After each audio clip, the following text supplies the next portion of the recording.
is Army vet, studio legend, punk rock author, yes, punk rock author, and meet the voice behind the chaos, no other than Mr. Steven Boehm.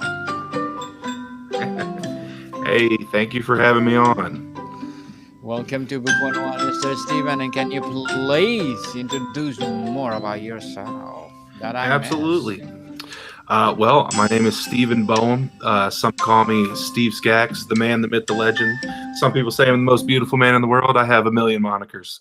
Yeah, I'm an author, recording studio owner, touring musician, and Army veteran, and father. So those are the some of the little tidbits about myself. Mr. Steven Bowen, thank you so much for sharing your knowledge and wisdom to the world through your, well, is this your debut book? Yes, it is. This is my debut. Invasion of the Punk Rockers Who Drink Blood. Tell us about this empowering book of yours.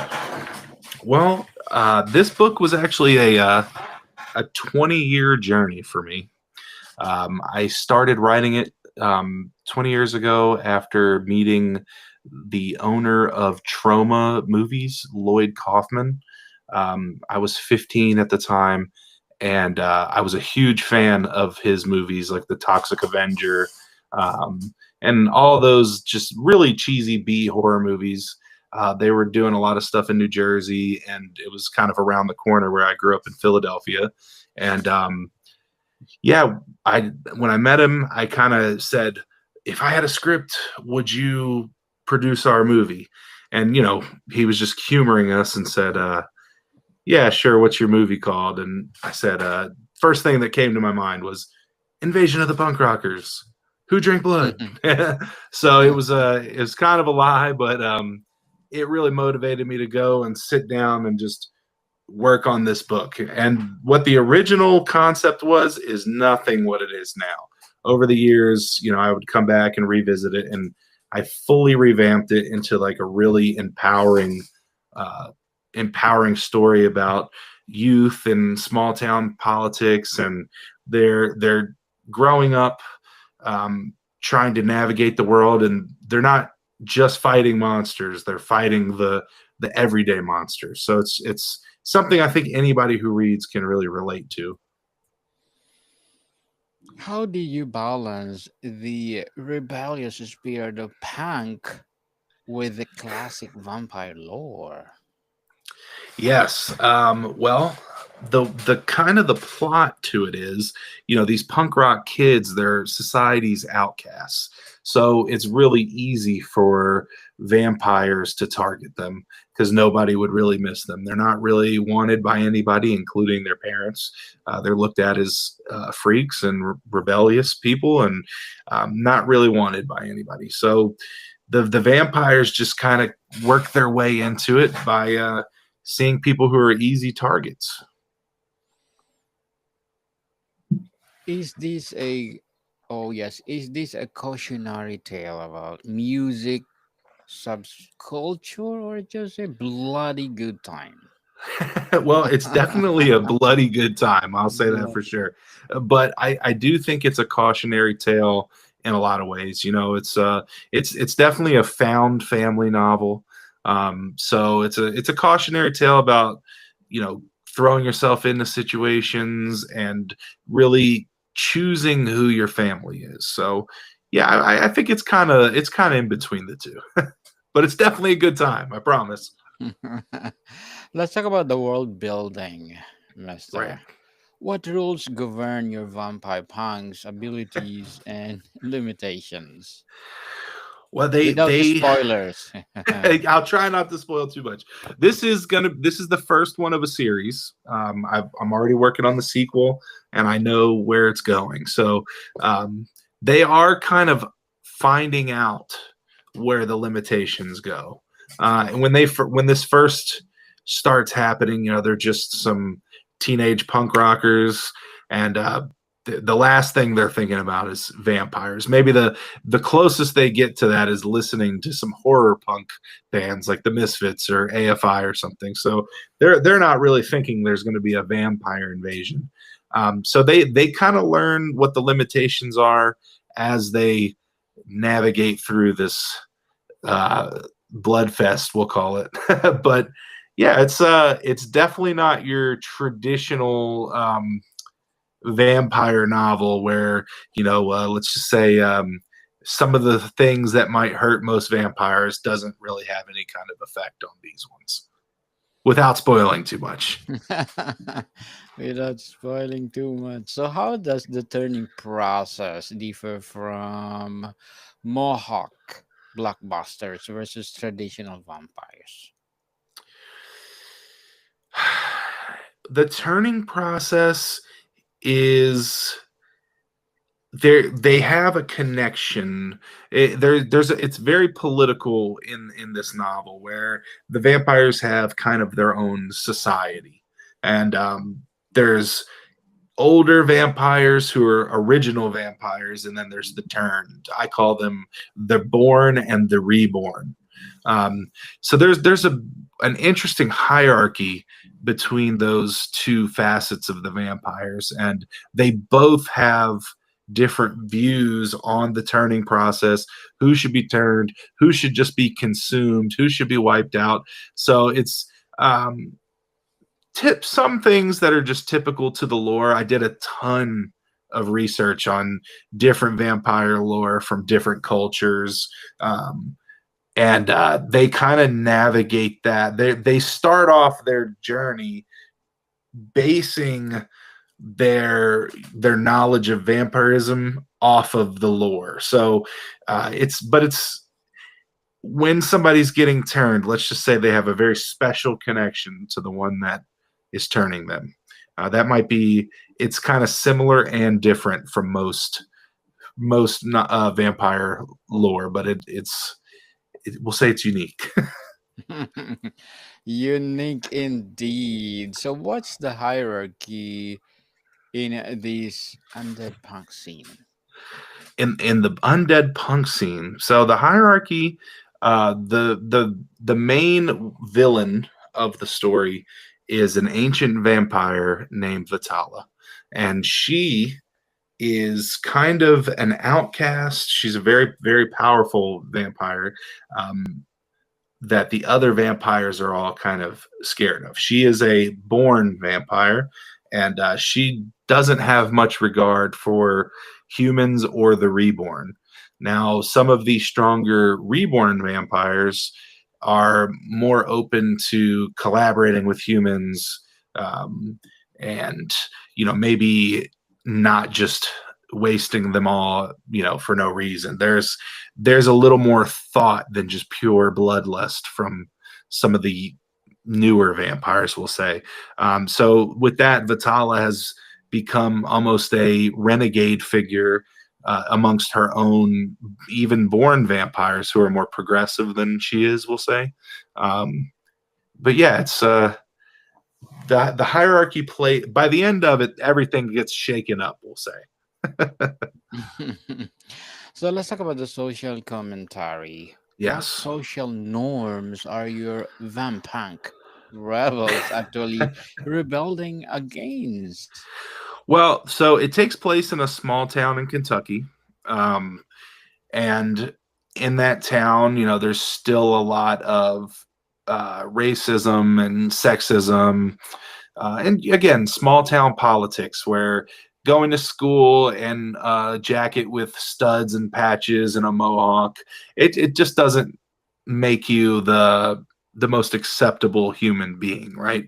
The town mostly consists of jocks and just everyday American country kids that kind of look down on this group of people. So there's the main cast is very multicultural, and they all kind of get their moment to shine and their moment to deal with the trauma of just being in this small town and dealing with you know people calling them freaks or people just not understanding, including, like I said, their parents who also are more fitting to the social norms. And um, yeah, so they're dealing with stuff that I think a lot of kids deal with and have to figure out how to navigate.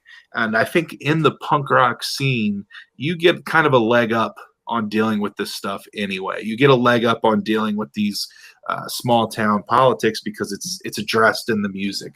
So they all just connect with this music and see it as like an avenue to vent and to grow together. So yeah, that's kind of how they deal with it through the music. And it's just, I'm sure you've dealt with, just those kind of things in your life. I've dealt with them in my life. I was a punk rocker growing up. I gave myself a pink mohawk, and I wore studded shirt or vests with ripped up t-shirts, ripped up jeans. And people on I was always a bigger guy, so people didn't really necessarily try to mess with me too much. But by the time I was 15 years old, I had tattoos all up my arms, and it just wasn't something that most kids were doing. So I definitely caught a lot of looks from other parents or looks from other kids, and my group of friends were doing kind of the same thing. And that's I definitely wrote this based off of lived experience, we'll say. What real world youth movements influence your blood drinking anarchist? Well, definitely the punk rock scene. I mean, growing up in that, and I was a touring musician for a long time. I dropped out of school when I was younger just to go on tour. I was in a punk rock band called Fruit Punch. We were like a hardcore, well, some people call us a queercore band, and we got an offer to go on tour with this record label called Queer Control Records, and I was 17, and the only way I could do it is if I dropped out of school. So me and our drummer both dropped out of school and went on tour, and that really was a huge inspiration on me. And before that too, my dad used to drive me and every band I was in to shows all over the East Coast. We would just pull up, in my dad's truck and load drums in out of the flatbed, and just getting to see kids from all over the world come and just come together that had no real common ground besides punk rock. Eventually, my dad let me open a venue in our basement. We called it the House of Gore. And I had a band called Mind of Asian. They were a thrash, all girl thrash grindcore band. And they came over from Japan, and they spoke no English, and I spoke no Japanese, but the universal language of punk rock just had it be a great time. And they performed in my packed basement to a whole bunch of punk rock kids who wanted to come see them play. It was just, it was awesome. It was very much a big influence on my life doing that. And we had tons of bands from all over the world come to my little basement in Philadelphia. And it was just, yeah, it's a big part of why I wrote this book.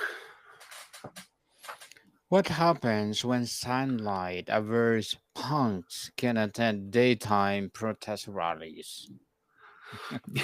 You said, what happens when punks can't attend them because Attend. it's in the daylight? Yes. Well, I What they gonna addressed that. do? I addressed that in the book. So most of at least the born vampires, are not affected by things like sunlight. Sunlight and ultraviolet light do have some effect on the reborn, but the more powerful vampires, anything that you can think of in the movies that you've heard, doesn't affect. There's only one way to get rid of them, which I won't spoil, but garlic and crosses and all of that has no effect on the more powerful ones. But I'm sure that if there was a will, there'd be a way to go to the protest. Maybe they'd put some sunblock on and a big hat or something. protest protest the anti-human rights that go on in the book. So let's talk about the characters inside. Who's your favorite character in this unholy union and why? That's it's hard. Well, my favorite character, I'll do my favorite hero and my favorite villain. So my favorite hero is Mac. I really relate to Mac. Um, I was almost in tears writing his backstory because it was just very um, if when you read it, it's just very moving how his backstory goes, and I wrote a lot of myself into that character, so I really do like Mac. As far as villains go, Sebastian, I think Sebastian is a really cool, level-headed villain that at times dips his toe into being an anti-hero, and at other times is just full-blown bad guy. And I really love the anti-hero. I don't know if you see behind me, I have a bunch of comic books and all that stuff. I'm a big Punisher and uh, Dark Tower and a lot of these characters that have that anti-hero role. Those are always my favorite. So yeah, Sebastian's a really cool villain that if you appreciate characters like Vegeta from Dragon Ball Z, you'd probably like. Well, interesting. Interesting, Mr. Steven, for sure. And as an author, what are your short term and long term goals? Well, I'm building out an entire series. It's a whole world with this. It's called the Ashwood Stories. So this is book one of the Ashwood Stories. The sequel to this is called Defenders of the Punk Rockers Who Drink Blood. And there's going to be 5 total punk rockers novels and then several spin-offs that continue the Ashwood stories. It jumps around in the timeline and building out, the lore of that town and some of the other creatures that exist, not just vampires. There's lots of other creatures in different realms that kind of walk simultaneously to us.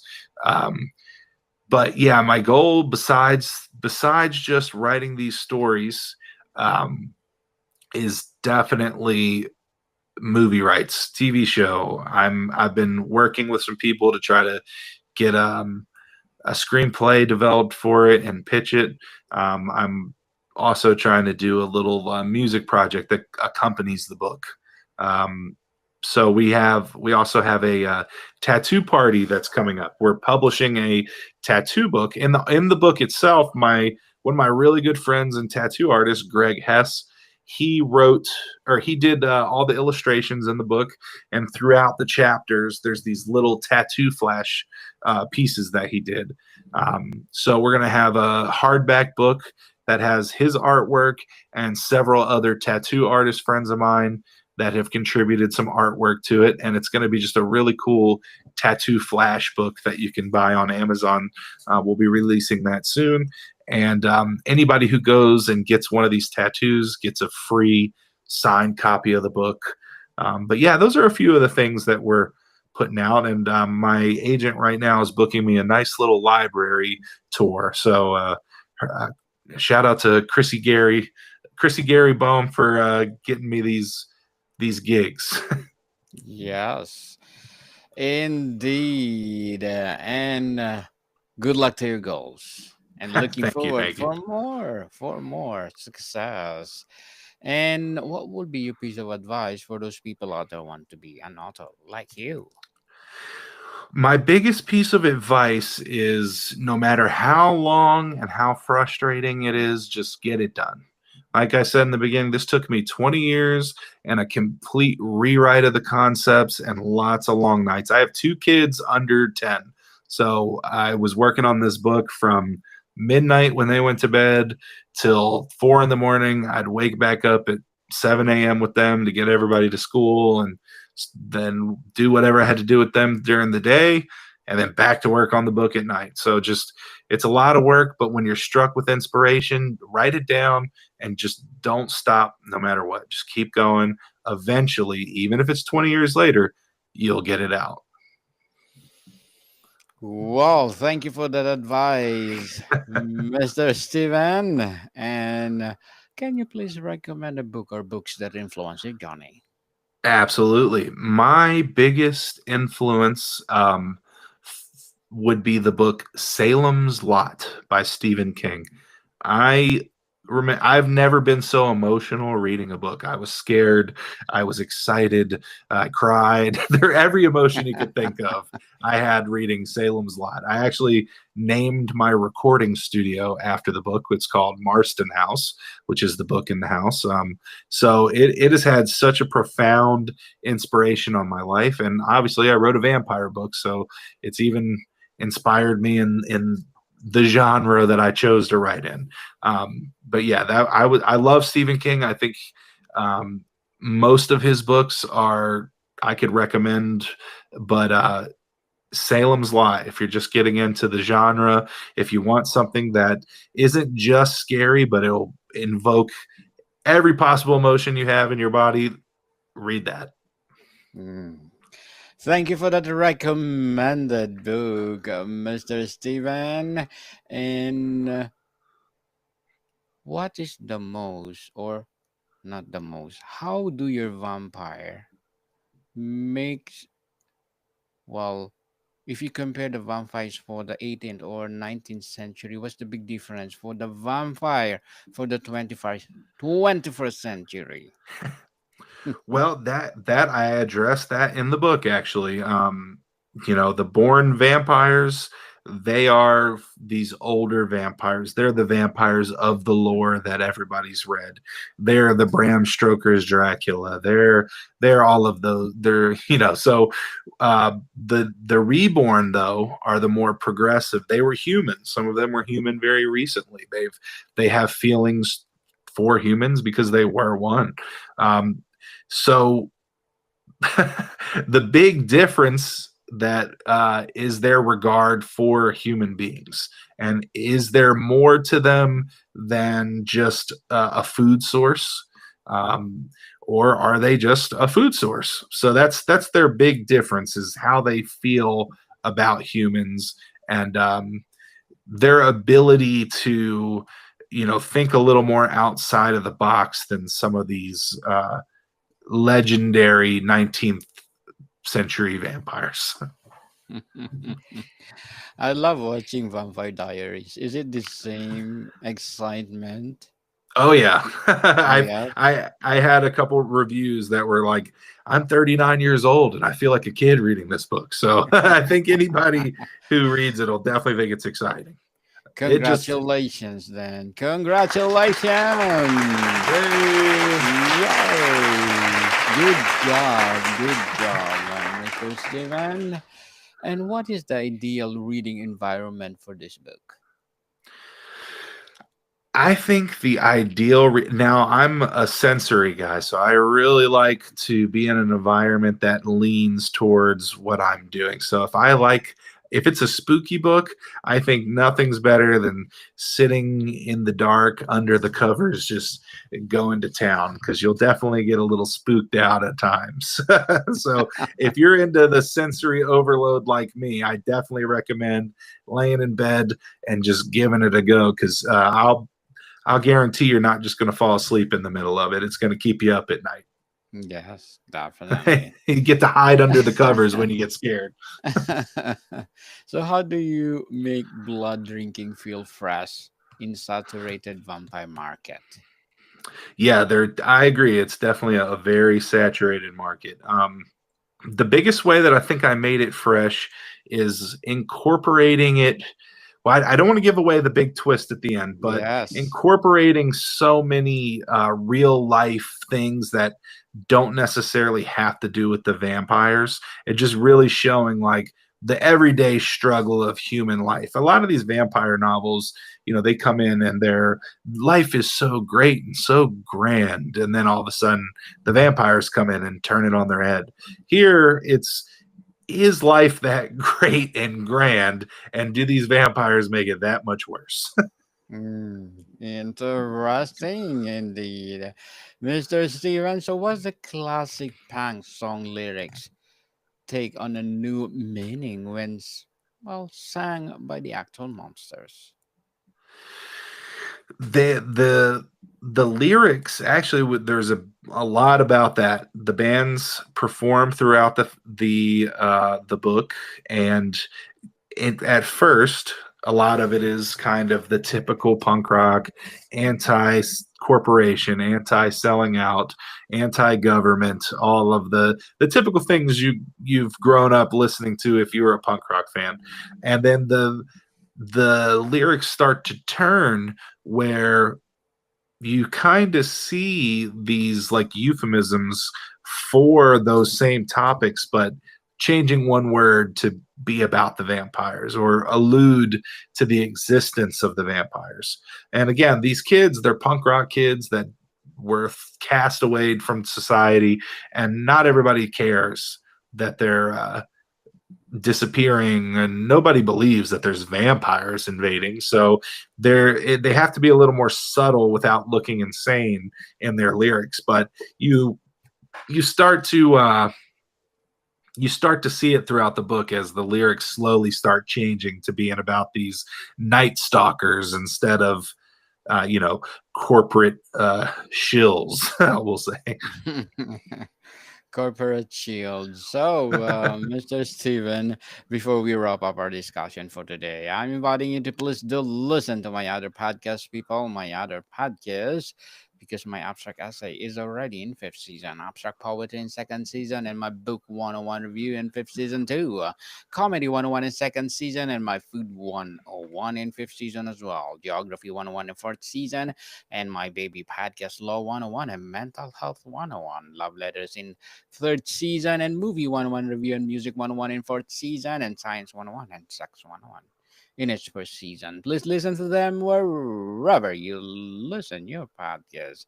So, Mr. Steven, if this story had a signature cocktail, what would be in it? A signature cocktail, huh? Cocktail. I think if I'm gonna give you a very punk rock answer. When I was younger, we used to drink a terrible drink called Sparks, and it was alcohol and caffeine. It was kind of like the original Four Loco. So I think Wow. it turned your tongue orange when you drank it. It was absolutely disgusting. And the other thing we would drink is our Hurricane 40 ounces at different punk rock venues. They'd sell them out of a metal trash can. You could just filled with ice and 40 ounces of Hurricane. So I think my punk rock cocktail would be a Sparks and a Hurricane just mixed together, and maybe a little shot of Mad Dog 2020 in there. Awesome. Awesome. Mr. Steven Boehm, thank you so much for sharing your knowledge and wisdom to the world. So can Thank you. can you please invite our listeners to support your debut book? Yes, yes. Well, you can find the book. Go to Amazon. That's the easiest place to find it. And just search for Invasion of the Punk Rockers Who Drink Blood. Or you can go to my website, letsgoguy.com. Or you can go to Yes. stevescax.com, either one. But letsgoguy.com is the easiest place to find me. And I'm at Steve Skax everywhere.